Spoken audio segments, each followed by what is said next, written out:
on s'en fout de tes origines, on s'en fout d'où tu viens, tout le monde s'en fout de ça. C'est quelque chose qu'il faut impérativement que tu comprennes. Il y a tellement de personnes qui pensent qu'ils sont déterminés par l'endroit où ils sont nés, alors qu'absolument pas. Ce qui va faire que tu vas devenir la personne que tu souhaites devenir, la personne qui est au sommet du monde, ou ce qui va faire que tu vas devenir cette petite merde que tu es déjà probablement et que tu risques de continuer d'être, ça va être les actions que tu vas prendre. Ce qu'il faut que vous compreniez, c'est que vous le vouliez ou non, on ne peut pas tous commencer au même niveau. Je vais prendre un exemple très simple qui va parler à tout le monde. Dragon Ball. Vegeta, c'était un Saiyan de haut calibre. Là où Goku, c'était un Saiyan inférieur. Et pourtant, on a pu le voir. Et vous ne me parlez pas de plot armor ou quoi, on a pu le voir. Il est parti d'en bas et il a réussi à s'élever. Au même niveau que Vegeta et ensuite à le surpasser. Je parle de Goku. Mais ça vaut aussi pour Naruto avec Sasuke. C'était pas un génie, Naruto. Tout ce qu'il avait pour lui, c'était sa détermination. Et il a bossé, il a réussi à s'élever au niveau des meilleurs. Et ça, alors même qu'il y avait des gens autour de lui, comme Neji par exemple, qui étaient des génies et qui venaient d'une famille réputée. Ou d'autres personnes encore, comme Sasuke, qui étaient aussi des génies et qui, malgré le fait qu'il n'avait plus du tout de famille, avait Kakashi qui l'entraînait. Et aussi des capacités juste hors du commun. Son Sharingan, son intelligence, sa capacité d'analyse, bref. Et là, je vous parle de Naruto, je parle même pas de Rock Lee qui partait de tout en bas. Bref, pour aller tout simplement droit au but, on ne part pas tous du même niveau. Peut-être que toi, tu te dis que tu as une vie de merde et que tu n'as aucune chance de réussir. Parce que, je sais pas, tu es né en banlieue, ou tu vis seul avec ta mère et vous avez des revenus modestes. Ou peut-être que c'est tout simplement parce que autour de toi, tu n'as que des personnes pauvres et donc tu n'arrives pas à t'imaginer un monde où il pourrait y avoir des personnes riches. Mais ce qu'il faut impérativement que tu comprennes, c'est qu'il y a des gens qui partent d'encore plus bas que toi et qui aspirent à encore plus haut que toi. Et même des gens qui partent encore plus bas qu'eux et qui aspirent à encore plus haut qu'eux. Voire même des gens qui sont dans leur situation et qui ont déjà réussi. Alors comment tu peux te chercher des excuses dans cette situation-là? Comment tu peux te plaindre de ta situation et sincèrement penser que tu ne peux pas réussir alors qu'il y a des gens qui vivent dans des bidonvilles à Jakarta ou je ne sais où au Niger ou alors dans je ne sais quel encore quartier malfamé au Brésil, dans les favelas, et qui non seulement aspirent à plus haut, mais qui en plus fait les efforts pour aller plus haut. Les gars, il vient d'où Vinicius? Vinicius, il vient d'en bas et il s'est battu pour en arriver là où il est aujourd'hui. Ce qu'il faut que vous compreniez, c'est que quel que soit l'endroit d'où vous venez, même si vous avez moins de chance que les autres, vous avez toujours une chance. C'est pas parce que vous partez du niveau moins 10 que vous ne pouvez pas atteindre le niveau 100. Évidemment, il y a un gars qui est né et qui était déjà au niveau 50 parce que ses parents étaient milliardaires, pour qui ce sera beaucoup plus facile. Mais qu'est-ce qu'on s'en fout? Qu'est-ce qu'on s'en fout que ce soit plus facile pour lui? À partir du moment où je sais que je peux le faire, pour moi, ma vie a de la valeur. À partir du moment où je sais que si je fais ce qui doit être fait, je pourrai atteindre mes objectifs, ma vie a de la valeur et ma vie compte. Parce que c'est ça le plus important, c'est de vivre une vie qui a une signification, qui vaut quelque chose. Il faut qu'à chaque fois que vous le vivez, vous vous disiez tout simplement que ce que vous faites a de la valeur. Que votre existence est rentabilisée. Les gars, et les filles d'ailleurs, si vous êtes là, on s'est battu contre des milliards et des milliards de spermatozoïdes pour en arriver là. C'était déjà la guerre avant même qu'on soit ne serait-ce qu'un fœtus. Et ensuite, on s'est battu dans le ventre de notre mère pour survivre, à essayer de grappiller tous les nutriments que notre mère nous donnait. Puis après, on a grandi. On a vécu des expériences toutes plus difficiles et toutes plus différentes, surtout les unes que les autres, pour en arriver là où on en est aujourd'hui. Et pourtant, il y a des gens encore aujourd'hui, mais quand tu les entends parler de leur vie et surtout de leurs objectifs de vie, mais leur vie elle est tellement fade. Où ils veulent aller? Où ils veulent aller, c'est la question qu'on se pose. Et surtout, mais quelle valeur à leur vie? En fait, ils auraient pu ne pas vivre, pardon. Il n'y aurait eu aucune différence. Parce qu'ils ne savent pas rentabiliser cette chance qu'ils ont. Ils ne sont pas conscients de la chance qu'ils ont déjà d'être en vie. Et donc d'avoir la possibilité de s'élever. Parce que oui, tu pars d'en bas. Mais si le niveau bas, justement, existe, c'est bien parce qu'il y a un niveau haut. Et donc une possibilité de l'atteindre. Alors arrêtez de vous chercher des excuses et foncez. Il y a un principe, une théorie que je n'apprécie pas du tout, qui est surtout dans le domaine de tout ce qui tourne autour des acteurs, un domaine qui m'a beaucoup intéressé dans le passé, c'est tout ce qui est Nepo Baby. En gros, pour ceux qui ne sauraient pas ce que c'est qu'un Nepo Baby, en gros, c'est un bébé qui est né avec des avantages spéciaux grâce au pouvoir et l'influence de ses parents. Donc, par exemple, les enfants des Kardashian, Stormy ou je ne sais plus qui, les enfants de, je sais pas moi, Cardi B, ou bref, c'est des enfants qui, parce que leurs parents ont déjà beaucoup d'influence dans le domaine, auront des facilités, comme on a pu le voir avec la fille de Kanye West, qui se retrouvent sur des albums, qui se retrouvent à sortir des sons qui font des milliards de vues, alors que Enfin, la meuf, tout le monde s'en branle d'elle sur le papier. Mais en fait, c'est la fille de Kanye West. Donc les gens vont regarder et ça va lui ouvrir plus de portes. La fille de Beyoncé, bref, on va pas s'étaler sur le sujet, mais il y a énormément de personnes qui vont aller dénigrer leur travail et dénigrer les efforts qu'ils font en disant que parce qu'ils sont des nepo baby et donc parce qu'ils sont nés avec des avantages que les autres n'ont pas, leur travail n'a aucune valeur. Eh bien moi je pense que non. Moi je pense que le monde est inégal. Que certains commencent haut et que certains commencent bas. Que certains ont des avantages que d'autres n'ont pas. Et que certaines personnes même n'ont quasiment que des désavantages.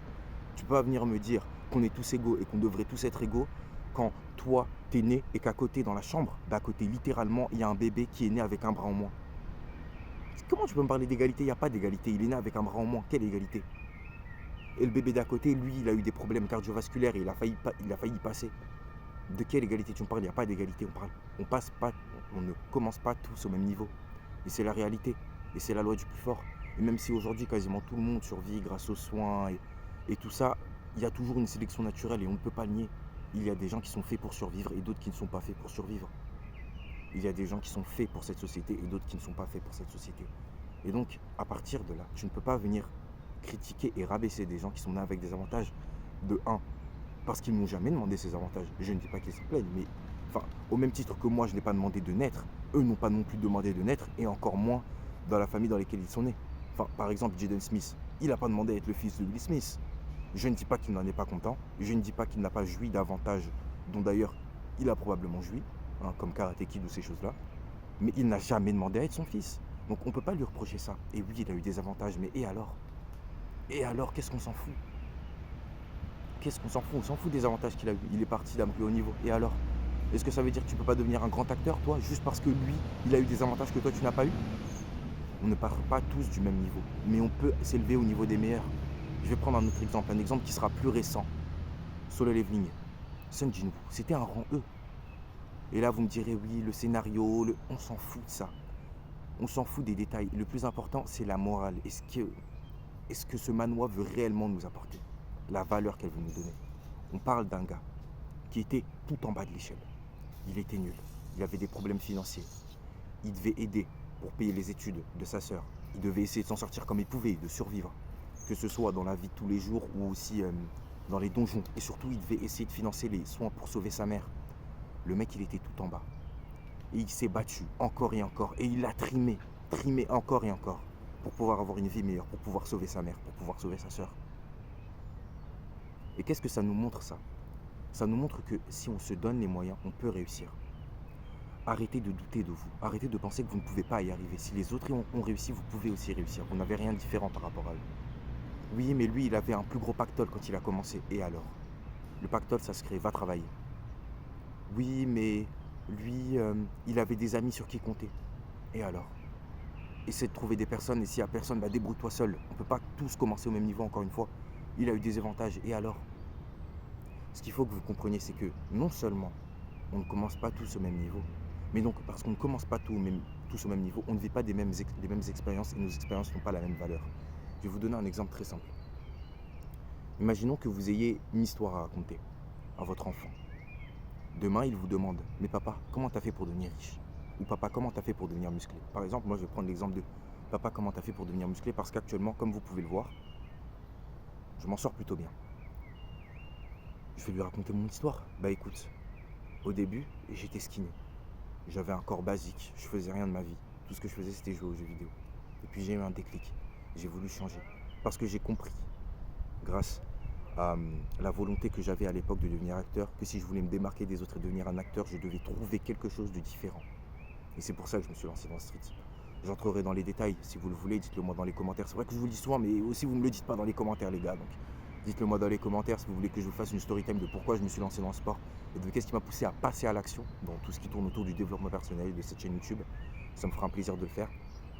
Et tout ça pour dire que j'ai une histoire, j'ai une backstory, quelque chose de réellement intéressant. Et s'il me demande ensuite pourquoi tu es devenu riche, parce que je deviendrai riche, je lui expliquerai. Je voulais devenir riche parce que j'avais cette volonté de m'élever. Je voulais une liberté géographique, je voulais une liberté financière. Je voulais ne plus jamais, mais vraiment ne plus jamais entendre ma mère dire « Tain, les patates à 5 euros, c'est trop cher. Tain, les oignons à 5 euros, c'est trop cher. Ah, mais il faut qu'on achète une voiture qui coûte pas trop cher et tout pour l'assurance, comme ça on aura les moyens de... » ou il faut faire attention au prix. Je voulais plus entendre ma mère dire ça. Je voulais plus que mon père, quand il regarde Automoto ou Direct Auto, il se dise ah, elles sont belles ces voitures, mais je pourrais jamais les avoir. Non, je voulais qu'il n'ait plus aucune limite psychologique quant à leur capacité à obtenir quelque chose qui coûte de l'argent ou non. Je ne voulais pas que ma soeur dans le futur se dise oh, mais je pourrais pas faire ces études-là parce que l'école elle coûte trop cher. Non, elle coûte pas trop cher. Elle coûte de l'argent, c'est tout. Tu veux, je t'emmène. Je voulais plus ces problèmes-là. Et donc j'ai décidé de passer à l'action. Et oui, ça a été dur. J'ai lancé une chaîne YouTube et ça a pris plus ou moins du temps à démarrer, mais ça a fini par démarrer et ça a explosé. Et puis ensuite, j'ai commencé à vendre des produits, j'ai commencé à inspirer des gens, j'ai commencé peut-être à créer des coachings et à aider les gens à s'élever. Et grâce à ça, j'ai pu devenir un homme méritant. Un homme méritant l'argent qu'il a reçu ensuite, grâce à tous ces clients-là. Puis ensuite, je suis devenu riche et je suis parti vivre là. Et puis, j'ai rencontré ta femme qui était là-bas. Enfin, ta mère, pardon. Et puis voilà. J'aurais une vraie histoire. Là où la personne qui a commencé au niveau 50, c'est quoi son histoire? Je sais pas si vous regardez et tout, mais je m'étais retrouvé à un moment à regarder un petit documentaire avec mon père et tout, documentaire de Snoop Dogg et tout. Et j'entends que sa fille, elle a une entreprise. Là, je me dis, attends, comment ça, sa fille, elle a une entreprise? Elle est en surpoids, elle n'a pas l'air du tout motivée. De quelle entreprise vous me parlez? Qu'est-ce qu'elle a fait pour avoir une entreprise? C'est son père. C'est son père qui lui a donné. Elle a commencé au niveau 50, elle. Et le niveau 100, elle y est allée très vite. Et donc, forcément, si demain elle a des enfants et que ses enfants lui demandent mais comment t'as fait pour devenir riche, maman? Bah, papa, il m'a donné l'entreprise. Qu'est-ce qui est le plus inspirant? Qu'est-ce qui est le plus gratifiant? Le papa qui a donné l'entreprise ou toi qui as trimé, qui a travaillé dur comme personne n'a travaillé dur avant toi pour arriver à ce niveau-là? On connaît la réponse, c'est la deuxième. Évidemment que c'est dur. Évidemment que sur le moment tu souffres. Mais après tu seras tellement heureux. Le bonheur que tu ressentiras, il sera juste indescriptible. Oui, je suis musclé. Et la majorité des gens disent par exemple quand je mets un débardeur que j'ai cette flex ou quoi, mais la réalité c'est que j'ai atteint un stade où j'en ai plus rien à foutre de mon physique. Oui, j'essaie de m'améliorer, oui, j'essaie d'apprendre plus de figure, pardon. Et oui, je suis content de mon physique. Mais ce physique, il a plus de très grande valeur pour moi parce que je m'y suis habitué. Pour moi, ce qui a le plus de valeur, c'est tous ces jours où j'ai trimé, tous ces jours où j'ai travaillé pour obtenir ce physique. Pour moi, le plus important, c'est pas le team actuel qui est musclé. Pour moi, ce qui a le plus de valeur, c'est le team du passé, le team du 22 février 2024 qui était en train de s'entraîner un jour de cyclone. Pour moi, ce qui a le plus de valeur, c'est le team qui était là en hiver, quand il neigeait, quand il faisait froid, quand il pleuvait tous les jours, et quand il se mettait à faire nuit à 17h, mais qui était là toujours à faire des dips testés. Pour moi, c'est ce team-là qui a le plus de valeur. Et pour moi, c'est ces choses-là qui comptent le plus. Et c'est ça que vous devez comprendre. C'est pas grave si c'est dur. Parce que tout ce que vous faites là, vous le chérirez plus tard. Et vous vous direz, ah, il me manque cette époque. Vous savez, quand je vois le soleil, je suis heureux de voir le soleil. Mais pas parce que je me dis, ah, il fait beau, il fait chaud. Bref, la musique de Maya l'abeille. Non. Si je suis content, c'est parce que ça me rappelle l'époque où j'allais m'entraîner avec mon poteau Gaston au street. Quand on allait se la buter au street ensemble et que j'étais claqué au sol, que j'avais du mal à faire des dips et que j'arrivais à peine à faire des tractions. Et qu'on était là entre les cours à faire des pompes dans les couloirs. Et qu'on était là pendant l'intercours à midi, 20 minutes avant d'aller manger. Parce qu'il y a le deuxième round, donc premier round. On allait au street avec Gaston, parfois il y avait même Michael et Maxime. Et on allait s'entraîner ensemble, c'était tellement bien. Et c'est pour ça que quand je vois le soleil, je suis tellement heureux parce que ça me rappelle ces souvenirs-là. Parce que ces souvenirs-là, je les chéris et je les aime du plus profond de mon cœur. Et là, ce que je vous dis, ça vous inspire, ça vous fait penser à des choses. Et bah dites-vous que ça là, ce sera encore plus inspirant et encore plus magnifique aux yeux de mes enfants dans le futur. Parce qu'ils se diront pas c'est ce gars derrière cet écran-là, ils se diront c'est mon papa. C'est mon papa. Mon papa c'est un warrior, mon papa il s'est battu. C'est pour ça que les gars, il ne faut pas que vous ayez peur de commencer au plus bas des niveaux. Parce qu'il n'y a rien de plus beau que de commencer en bas et d'arriver tout en haut. Si les gars ils sont autant hype par Solo Leveling, c'est parce qu'on parle d'un gars qui était tout en bas et qui est arrivé tout en haut. Si le parcours de Sangoku, Rock Lee, Rock Lee jusqu'à la fin de Naruto et Naruto nous ont autant inspirés, c'est parce que les gars ils partaient tout en bas. C'est parce qu'on se voyait en eux, on avait l'impression d'être des losers et puis on les voyait devenir les GOATs. Et on se disait que c'était possible pour nous. À la seule différence que pour la plupart d'entre nous, on n'a jamais fait les actions. Enfin, ça c'est pour vous, puisque moi je suis là. Et c'est pour vous, mais peut-être pas tous parmi vous. Parce que certains ont le potentiel de s'élever. Certains ont le potentiel d'aller beaucoup plus loin.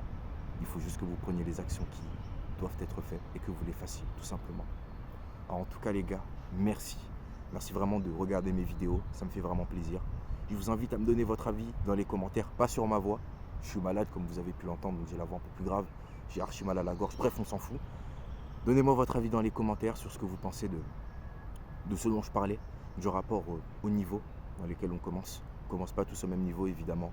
Dans un jeu vidéo, il y en a qui peuvent mettre directement de l'argent dans le jeu, il y en a qui pourront jamais. Est-ce que ça veut dire que tu pourras jamais atteindre son niveau? Non. Bref, donnez-moi votre avis dans les commentaires. Petit défi pour cette vidéo. Je vous invite absolument tous à faire une vidéo. Vous allez raconter l'événement le plus gratifiant que vous avez eu dans votre vie. L'événement où vraiment vous vous êtes dit, non, en vrai j'ai fait cette chose-là et j'en suis fier. Racontez-le dans une vidéo. Les liens dans les commentaires, hâte d'aller regarder ça. Merci à tous les gars, ça fait plaisir. C'était Team Improvement.